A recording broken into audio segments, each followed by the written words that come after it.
দেশের উপকূলীয় এলাকায় উত্তর বঙ্গোপসাগর ও সমুদ্র বন্দরে ঝড়ো হাওয়া বয়ে যাওয়ার আশঙ্কায় 4 সমুদ্র বন্দরকে 3 নম্বর সতর্ক সংকেত দেখতে বলা হয়েছে। সতর্কবার্তায় বলা হয়েছে, সক্রিয় মৌসুমি বায়ু প্রভাবে উত্তর বঙ্গোপসাগর বাংলাদেশ উপকূলীয় এলাকায় গভীর সঞ্চালনশীল মেঘলাময় সৃষ্টি হচ্ছে। এই প্রভাবে বাংলাদেশের উপকূলীয় এলাকা উত্তর বঙ্গোপসাগর ও সমুদ্র বন্দরগুলোতে উপর থেকে ঝড়ো হাওয়া বয়ে যেতে পারে। চট্টগ্রাম, কক্সবাজার, মোংলা ও পায়রা সমুদ্র বন্দরে 3 নম্বর স্থানীয় সতর্ক সংকেত দেখিয়ে যেতে বলা হয়েছে।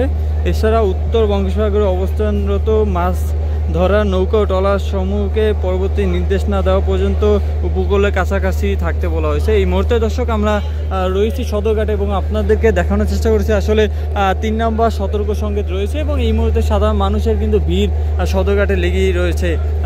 প্রতিনিয়ত দিনের বেলা যে লঞ্চগুলো চলাচল করে সদরঘাট থেকে চাঁদপুরের উদ্দেশ্যে, সেই লঞ্চগুলো কিন্তু সঠিক নিয়ম অনুযায়ী কিন্তু চলাচল করছে এবং সাধারণ মানুষ কিন্তু উপচে ভরা ভিড় এই মুহূর্তে দেখা যাচ্ছে। এবং সন্ধ্যা পরে যে লঞ্চগুলো দক্ষিণ অঞ্চলে বরিশাল, পটুয়াখালী, বরগুনা, ভোলা এবং এই রুটে যে লঞ্চগুলো চলাচল করে সেই লঞ্চ চলাচলগুলো কিন্তু স্বাভাবিক রয়েছে, এমনটা আসলে বলছিলেন এই সদরঘাটে যারা লঞ্চ চালক রয়েছেন তারা। এবং এই মুহূর্তে দেখানোর চেষ্টা করছি বিকেল বেলা বাড়ার সাথে সাথে কিন্তু যে একটি ভিড় কিন্তু এই সদরঘাটে লেগে থাকে, সেই একই দ্বারা এই মুহূর্তে সদরঘাটে ভিড় আমরা এই মুহূর্তে দেখানোর চেষ্টা করছি। এবং সতর্ক সংকেত যে 3 নম্বর, সেই সতর্ক সংকেত কারণ থাকার সময়ও কিন্তু আমরা দেখতে পাচ্ছি সাধারণ মানুষের কিন্তু ভিড় কিন্তু বেড়েই চলেছে ঢাকা টু চাঁদপুরের যে লঞ্চগুলোতে।